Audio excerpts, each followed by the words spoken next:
प्रिय छात्रों, पिछली वीडियोज़ में हमने जयशंकर प्रसाद की आंसू कविता की जो व्याख्या है उन पर चर्चा की थी। इस वीडियो में हम जयशंकर प्रसाद की बीती विभावरी और दूसरी मेरी आँखों की पुतली में कविता पर चर्चा करेंगे, जिसमें उनकी पहली कविता है बीती विभावरी। बीती विभावरी जागीरी, अंबर पनघट में डुबो रही, तारा घट ऊषा नागरी, खग कुल कुल कुल सा बोल रहा, किसले का अंचल डोल रहा, लो यह लती का भी भर लाई, मधु मुकल नव रस कागरी, अधरों में राग अमंद लिए, अलकों में मलयज बंद किए, तू अब सोई है आली, आँखों में भरे ब्याहगरी। ये पंक्तियाँ उनकी जो लहर काव्य संकलन है उसमें संकलित उनकी कविता है बीती विभावरी, उससे ली गई है।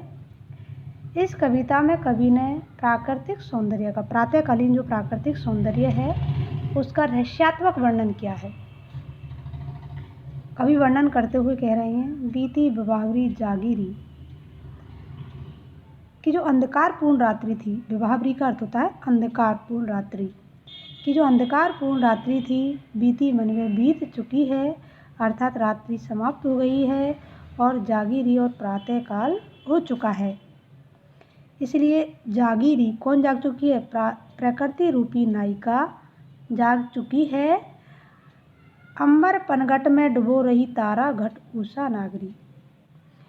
रात के बीतने पर, प्रातःकाल होने पर जो आकाश रूपी पनघट है, आकाश को पनघट की संख्या दी गई है, आकाश रूपी पनघट में उषा नागरी, उषा रूपी नायिका, नागरी चतुर्नायिका, उषा रूपी नायिका तारा घट, तारे रूपी घड़ों को डुबो रही है।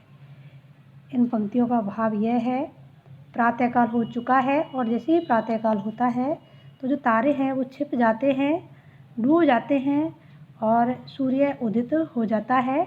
तो उसी की ओर यह कवि का संकेत है कि अंबर रूपी पनघट में उषा रूपी जो नागरी है वह तारे रूपी घड़ों को क्या रही है? डुबो रही है। उषा काल होने पर, क्योंकि जो आकाश में जो तारे हैं वो छिप जाते हैं। खग कुल, और दूसरी क्या प्रतिक्रिया होती है कि जो पक्षी हैं उनका कलरव शुरू हो जाता है। तो उनका कैसा कलरव शुरू हो गया उसकी ओर संकेत करते हुए जयशंकर प्रसाद कह रहे हैं कि प्रातःकाल होते ही पक्षियों के समूह, खग कुल, खग यानी पक्षियों के कुल माने समूह, कुल कुल सा बोल रहे हैं, बिल्कुल मधुर अव्यक्त स्वर में वो क्या है? बोल रहे हैं, अर्थात जो पक्षी है मधुर स्वर में बोलने लगते हैं। किसले का अंचल डोल रहा है, और मंद शीतल हवा के झोंके से जो कोमल पत्ते हैं वे भी हिलने डुलने लग गए हैं, अर्थात हवा प्रारंभ हो गई है और जो पत्ते थे वो भी हिलना आरंभ हो गए हैं। तो ऐसा लगता है कि जो पत्ते हैं वो हिल डुल रहे हो। लो या लती का भी भर लाई, मधु मुकल नवल रस गागरी। प्रातःकाल होने पर जो लता हैं वे भी खिलने लगती है, तो ऐसा लगता है मानो लताएं भी खिलने वाली नई कली भी रस से परिपूर्ण हो गई है, कि लता में जो नई कली थी वह खिल चुकी है और उसमें पराग का संचार हो गया है। क्या किसका संचार हो गया? पराग का संचार हो गया है, और पराग के संचार होने से वह खिल चुकी है। मधु मुकल नवल रस गागरी है ना, तो इसीलिए ऐसा लगता है कि वो रस की नवीन गागर लेकर के आ चुकी है। अधरों में राग अमंद लिए, अलकों में मलयज बंद की है।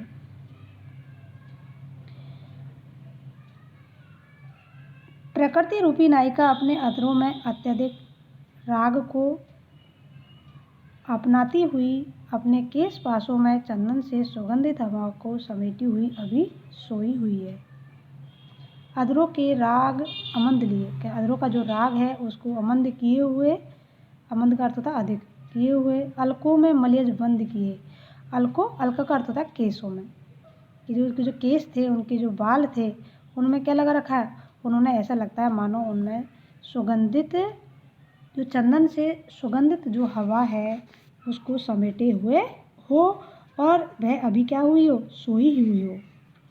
तू अब तक सोई आली, आली मानी है सखी, तुम अब तक क्या हुई हो, सोई हुई हो आँखों में भरे वियाग से। अभी तक तुम्हारी आँखों में ललाई छाई हुई है, क्योंकि अभी प्रातःकाल हुआ ही है और तुम्हारी जो निद्रा है पूरी तरह नहीं टूटी है, इसलिए उसमें लालिमा दिखला ही दे रही है। कवि ने यहाँ प्राकृतिक सौंदर्य का सुंदर चित्रण किया है। प्रसाद की अगली जो कविता है वह है मेरी आँखों की पुतली में। एक ही पद है उसका। दूसरी कविता मेरी आँखों की पुतली में, यह भी प्रसाद की है और तुम्हारे सिलेबस में दी हुई है। देखो, मेरी आँखों की पुतली में तू बनकर प्राण समा जा रे, जिससे कण कण में स्पंदन हो, मन में मलय नील चंदन हो, करुणा का नव अभिनंदन हो, वह जीवन गीत सुना जा रे, खिंच जाए अधर पर रेखा, जिसमें अंकित हो मधुलेखा, जिसको यह विश्व करे देखा, वह स्मृत का चित्र बना जा रे, मेरी आँखों की पुतली में तू बनकर प्राण समा जा रे। ये पंक्तियाँ भी उनके लहर काव्य संग्रह में संकलित मेरी आँखों की पुतली में शीर्षक कविता से ली गई है। कई बार ये क्वेश्चन भी पूछ लिया जाता है कि उनकी जो आँखों की पुतली कविता है वह किस काव्य संकलन में संकलित है। इसका आंसर है लहर। ठीक है, इस लघु कविता में कवि ने अपना जो प्रिय है उसको आँखों में बस जाने के लिए तथा जीवन में मुस्कान बिखेरने का निवेदन किया है। क्या कहते हैं कवि, देखो, मेरी आँखों की पुतली में तू बनकर प्राण समा जा रहा है। हे प्रिय, तुम मेरी आँखों की पुतली में प्राण बनकर के समा जाओ।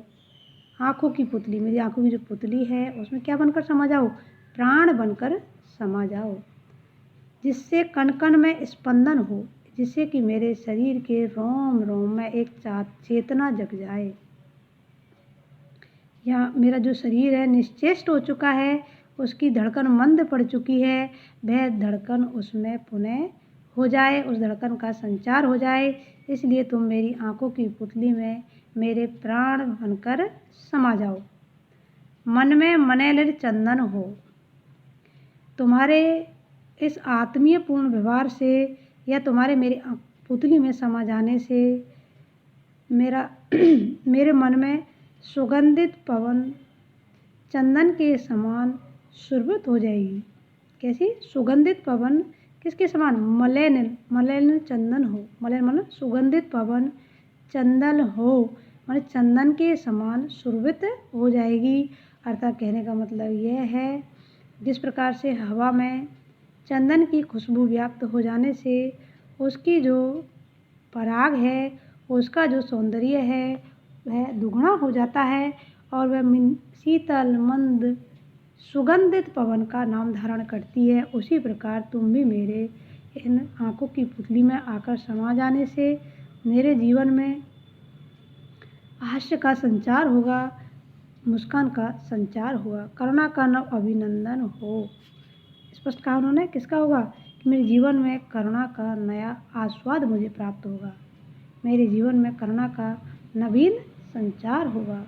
यह जीवन गति सुना जा रे, इसलिए तुम मेरे जीवन में नवीन भावों का समावेश कर दो, मेरे जीवन को संगीत के समान बना दो, क्योंकि तुम्हारा ऐसे आने से मुझे सुख की प्राप्ति होगी। खिंच जाए अधर पर भय रेखा, और मेरे अधरों पर हास्य की रेखा खिंच जाएगी।